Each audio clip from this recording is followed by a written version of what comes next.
حضرت آدم علیہ السلام سے لے کر حضرت نوح علیہ السلام تک 1642 سال کا عرصہ گزرا۔ اس دوران میں 10 پیڑیاں 10 پشتیاں گزری اور ان میں سب لوگ پرہیزگار، خدا پرست، شرک سے پاک، سیدھے اور سادے لوگ تھے۔ یعنی جو بھی پیغمبر بتلاتے تھے بس اسی طریقے پر اللہ تعالیٰ کا عبادت کرتے تھے۔ لیکن حضرت نوح علیہ السلام کے پیدائش کے بعد ان لوگوں کی حالت بدلنی شروع ہو گئی، ان لوگوں کی حالت بدل گئی۔ آہستہ آہستہ ان لوگوں نے اپنے مرے ہوئے لوگوں کے بت بنا کر ان کی عبادت کرنی شروع کی، یعنی بت پرستی اس وقت سے شروع ہو گئی۔ پھر منتیں مانی اور ان کو اپنے اور خدا کے درمیان وسیلہ قرار دینے لگے، اور اس سے بھی آگے بڑھ کر انہوں نے خدا کو بھولنا شروع کیا اور سب کچھ انہی کو سمجھنے لگے۔ اس وقت خدا کو بھولنا شروع کر دیا اور جو کچھ بھی تھا یعنی خدا ان لوگوں کو سمجھنے لگے، اپنے بزرگوں کو جس کا بت بناتے تھے۔ خدا کا ڈر ان لوگوں کے دلوں سے دور ہونے لگا اور زناکاری، بدکاری اس وقت سے شروع ہو گیا۔ اخلاقی حالت دن بدن بگڑتے چلے گئے۔ یہ حالت اس وقت سے شروع ہو گیا۔ آج کل یہ زناکاری اور یہ سب چیزیں جو ہے یہ اس وقت سے شروع ہو گیا ہے نوح علیہ السلام کے قوم سے۔ اس سے پہلے جو امتیں تھے یعنی شیس علیہ السلام، حضرت آدم علیہ السلام، اس وقت میں جو لوگ تھے وہ بالکل سیدھا سادہ اور جو بھی پیغمبر بتلاتے تھے اس پر عمل کرتے تھے۔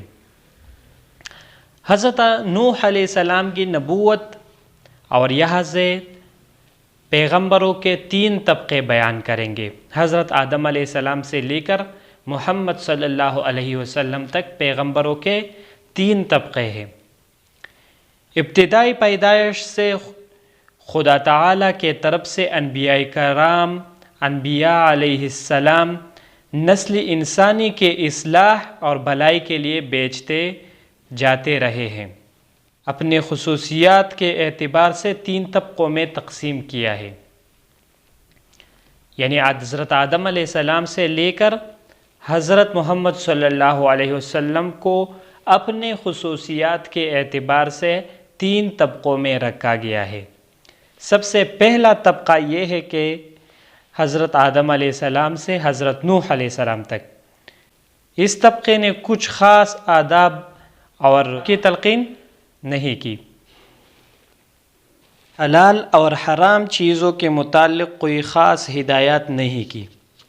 یہ پہلا طبقہ تھا۔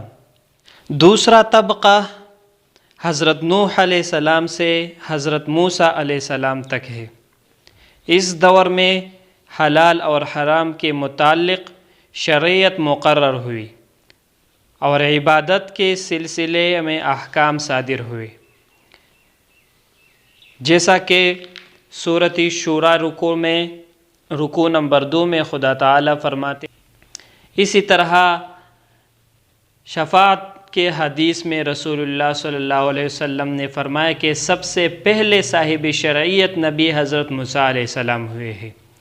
اس دور کے انبیاء علیہ السلام کو مخالفین سے جہاد کرنے کا حکم نہیں تھا، بلکہ یہ لوگ خود عذاب الہی سے اپنی انتہائی سرکشی کے پاداش میں ہلاک کر دیے جاتے تھے۔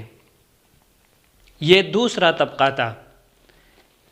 اور تیسرا طبقہ حضرت موسیٰ علیہ السلام سے حضرت محمد صلی اللہ علیہ وسلم تک ہے۔ موسیٰ علیہ السلام سے اس طبقے کی ابتدا ہوئی اور اس طرح خدا تعالیٰ کے احکام اپنے ترقی کے منزلیں طے کرتے ہوئے رسول اللہ صلی اللہ علیہ وسلم کے زمانے تک ایک مکمل دین کے صورت میں نازل ہوئی۔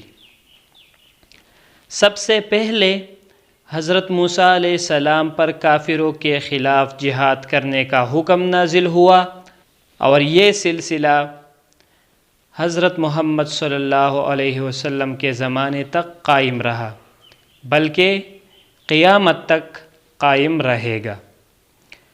جب نوح علیہ السلام کے زمانے میں نسل انسانی کی سرکشی اور معصیت حد سے گزرنے لگی تو پہلے نوح علیہ السلام کو ان کے اصلاح کے لیے مقرر کیا گیا، اور جب انہوں نے احکام خداوندی کو ماننے سے پہلو تہی کی تو خدا تعالی نے نوح علیہ السلام کو حکم دیا کہ اب ان لوگوں کے سرکشی حد کو پہنچ چکی ہے، یعنی جو انسان اور جاندار روئے زمین پر آباد ہے صفحۂ ہستی سے مٹانے والا ہوں، یعنی اس زمین سے ہٹانے والا ہوں، اور ساتھ ہی ارشاد ہوا کہ تم کو اور تمہارے اہل و عیال کو اور وہ لوگ جو تم پر ایمان لائے ہیں اس عذاب سے بچاؤں گا،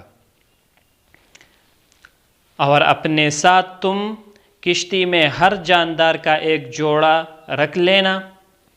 جب حکم ہوا حضرت نوح علیہ السلام نے اپنی کشتی تیار کر لی تو خدا تعالی نے زمین سے پانی کے چشمے کھول دیے، اور ساتھ ہی آسمان سے پانی برسایا، اور یہ پانی 150 دن تک اسی طرح برساتا رہا، اور روئی زمین پر ہر طرف پانی ہی پانی پھیل گیا، یہاں تک کہ بلند سے بلند پہاڑ تک پانی کی سطح 15 ہاتھ بلند ہو گئی، اور اسی طرح تمام انسان اور جاندار روئی زمین پر ختم ہوئے۔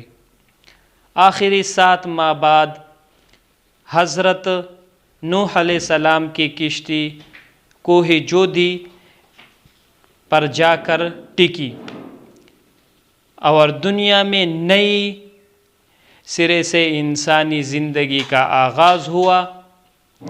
چنانچہ قرآن مجید میں اللہ تعالیٰ نے فرمایا پانی خشک ہوا اور معاملہ طوفان ختم ہو گیا، اور کشتی کوہ جودی پر ٹکی گئی، اور کہا گیا کہ ظالموں کی بربادی ہو۔ اس عالمگیر طوفان میں حضرت نوح علیہ السلام کا ایک لڑکا کنعان بھی غرق ہوا۔